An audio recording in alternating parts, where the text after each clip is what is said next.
Video या 6 तासांची कसली व्हिडिओ तुम्ही आता नाही व्हिडिओ म्हणजे काय, मी आक्षेपार्ह व्हिडिओ बद्दल अजिबात बोलत नाहीये. व्हिडिओ म्हणजे बैठक हे बैठकीचे व्हिडिओ असतील, कदाचित हे लोकसभा सभापतींच्या सोबत बसलेले व्हिडिओ असतील, म्हणजे कदाचित दिल्लीतल्या वेगवेगळ्या हॉटेल्समध्ये ज्या मीटिंग झाल्या त्याचे व्हिडिओ असू शकतात. त्यामुळे यांनी हे सांगायचं कारण नाही की आम्ही 18 पर्यंत निर्णय घेतला नव्हता. तुमचा निर्णय 4-5 महिन्या आधीपासून शिजत होता. त्याची पक्ष नेतृत्वाला सुद्धा कुणकुण होती, त्याची कुणकुण आमच्या सगळ्यांना होती.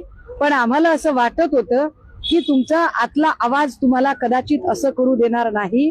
तुमचा इनर कॉन्शियस, एक पक्ष संघटना म्हणजे आपली आई असते, तर त्या पक्ष संघटनेच्या संबंधाने तुम्ही जरा विचार कराल असं मला वाटत होतं. पण तरी सुद्धा जर तुम्हाला आता जायचंय, विकासासाठी जायचंय, तर विकासासाठी ज्यांच्या सोबत जायचं आहे त्यांच्या चिन्हावर तुम्ही निवडून या. तुम्ही या चिन्हावर निवडून आलात, तुम्ही तो राजीनामा द्या, पोटनिवडणूक होऊ द्या आणि मग बघा लोक तुम्हाला कोणत्या जागेवर बघतात ते.